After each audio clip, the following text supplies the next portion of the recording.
Hello guys, good morning. তো এখন বাজে প্রায়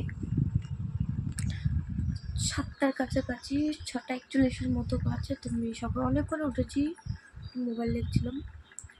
আজকে যাবো নাকি বালুরঘাট, যাই না কি হচ্ছে। আমি উঠে এখন সারাক্ষণ বাড়ির কাজ করতে করে চান টান করে পুজো দিয়ে বালুরঘাট যাওয়ার চেষ্টা করি। আর কি বলবো, দুঃখের কথা গাইস, দাদু খুবই সিরিয়াস। বাকিটা হসপিটালে যাই সব বলবো। আমি স্নান করে নিলাম, এখন বাজে 7:30টার মতো। স্নান টান করে সব কাজ করে সবাই মতো ঘরে আসলাম। আর তোমার দাদা ভাইকে কল করি, মানে নিজের তোতলা হয়ে গেছে, কি বলবো। তোমার দাদা ভাইকে ফোন করে বলি কখন বলছে যাওয়ার কথা। তার কোনো খাওয়া দাওয়ার ব্যবস্থা কোনো কিছু হয়নি। ভাবছি পূজাটাও দিয়ে দেবো, অনেকদিন ধরে বাড়ির পূজা দেওয়া হয়নি, মনও ভালো নেই, তো ভাবছি পুজোটাও করে নিই।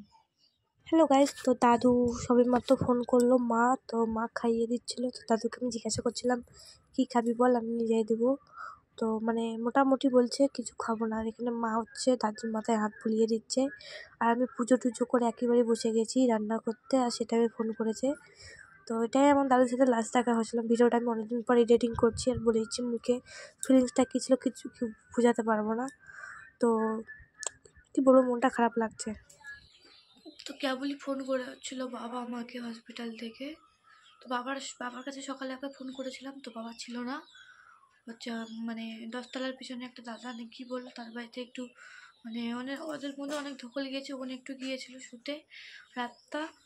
তো এখন এসেছে হসপিটালে। তো বাবা ভিডিও কল করেছিল, দাদু মানে কালকে রাতে অক্সিজেন দিয়েছে দাদুকে। তো এখন হচ্ছে আমি কিছুক্ষণ পরেই যাব, কারণ হচ্ছে আমার ভাত হয়ে এসেছে। আর এটাই হচ্ছে আজকে খাওয়া দাওয়া। তাড়াতাড়ি আমাকে যেতে লাগবে বালুরঘাট। তো গাইস, আমার বাড়ি থেকে 3 ঘন্টা জার্নি করার পর আমি পৌঁছে গেছি প্রায় বালুরঘাট। তো গাইস, এখন আমি যাচ্ছি। এখন কোন দিকে আছে জানি না, ফোন করি। তো চলো, ফোন করার পর যা হলো আর কি বলবো। তো গাইস, আমি ভুল করে নার্সিংহোমের ওদিকে চলে গিয়েছিলাম, আউটডোরের সাইডে। তারপর আবার পরে বাবা এসে আমাকে নিয়ে গেল। তো বাবা এখন যাচ্ছে পার্কের ভিতরে, মানে ছোট্ট একটা পার্ক আছে যে কি 3তলার সামনে। ওই পার্কের ওখানে মামা আছে, মামার কাছে ব্যাগপত্র রাখতে আছে। আমাকে বললো তুই এখানে দাঁড়িয়ে থাক। আর আমার দাদু ভর্তি ছিল উপরে 3তলায়। মানে আমি আগে যেখানে ভর্তি ছিলাম ওই 3তলার মধ্যেই, খালি ওই সাইডে দেখতে পাচ্ছ আমার হাতের ওই সাইডে ভর্তি আছে। তো তোমাদেরকে এটাই দেখাই দিচ্ছি যে আমি যখন ভর্তি ছিলাম এই রুমগুলোর মধ্যে ভর্তি ছিলাম। তো চল উপরে যাই কথা হোক। তো গাইস, আমি হচ্ছে উপরে এসে দেখছি যে দাদু খাওয়া দাওয়া করছে, মানে মা জুস খাইয়ে দিচ্ছিল। তারপর জুস খাওয়া কমপ্লিট যখন হয়ে যায়, আমি যখন 2 চামচ জল খাইয়ে দিলাম, তখন চোখগুলো বড় বড় করে দিয়ে নিঃশ্বাস ছাড়িয়ে দিল বাবার কোলে।